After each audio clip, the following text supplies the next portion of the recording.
Ես դիմում եմ բոլոր նրանց, ովքեր շարունակաբար վշտում են մեր բոլորի կորուստների համար,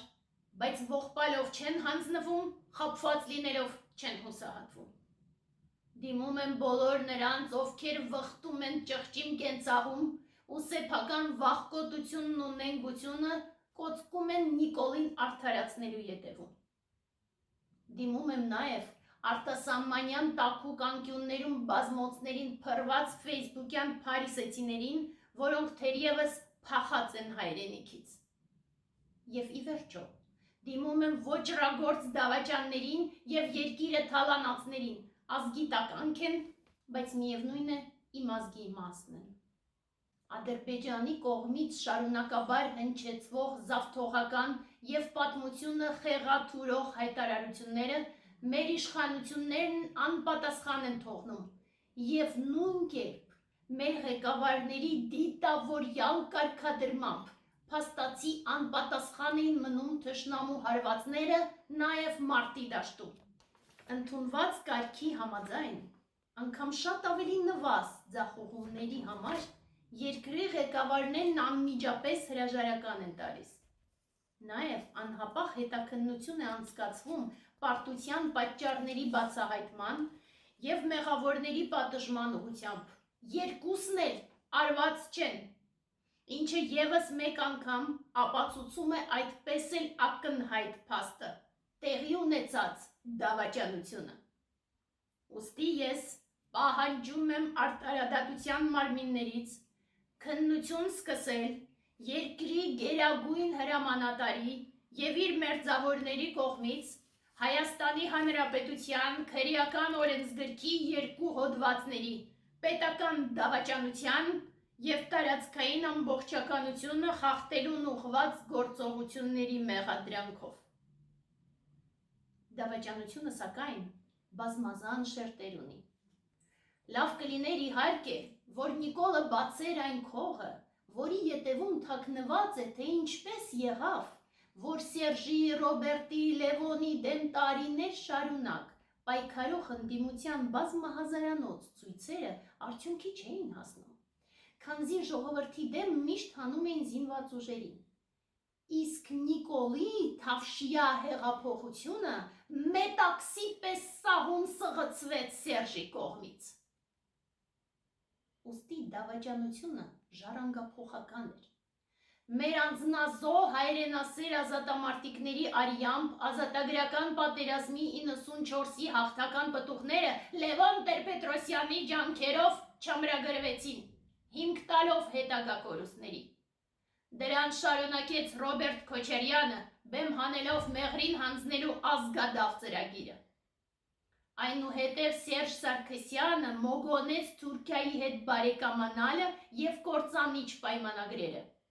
Եվ այդ ամենի տրամաբանական և վստահ նախապես պայմանավորված գագաթնակետն էր մեր սրբազան հողերի հանձնումը արդեն Նիկոլ Փաշինյանի կողմից։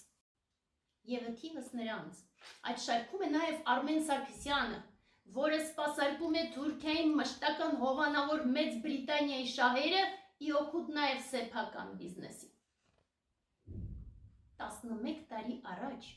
հայ-թուրքական պայմանագրերի վերաբերյալ ես ինքս հնչեցրի ազգային ժողովում հարց, որն է այն 30 արծաթը, որ պիտի ստանաք դավաճանության համար։ Այժմ արդեն հայտնի է այդ 30 արծաթի ինֆլյացիոն կուրսի համարժեքը 5 միլիարդ դոլար հայկական հողերը հանձնելու համար։ Ես որպես մարդ, իմ զարգացմամբ հանդերձ, ունակ եմ կարիքցել նրանց, ովքեր վախով տոգորված լռում են, կամ են կարծրատիպերի թելադրանքով զուտ նոր ընտրություններ են ծրագրում։ Բայց ես որպես հայ հրաժարվում եմ նրանց բոլորին հասկանալ։ Եվ լինելով Հայաստանի հազվագյուտ, իրականում հպարտ քաղաքացի, իմ նախնիներով, որոնցով հպարտանում եմ, և իմ արժեքներով, որոնց դավանում եմ, ես պահանջում եմ Նիկոլից հաշվեպարտ լինել անձամբ ինձ,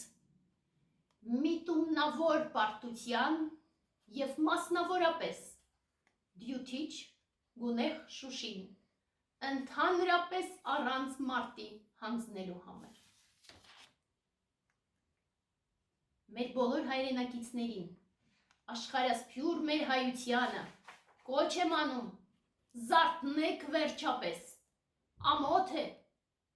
ժամանակն է կամք գտնել տեր կանգնելու մեր հայրենիքին, ապրիլի 24-ի, մեծ Եղեռնի զոհերի հիշատակի օրը, բոլորս անխտիր, աշխարհի բոլոր կողմերից, գանք հուշահամալիր, ոչ միայն, որպես հիշատակի տուրք, այլ արտահայտելու ոճրագործությունների դեմ մեր բողոքը և կանխելու նոր ցեղասպանություն։ Հակառակ դեպքում,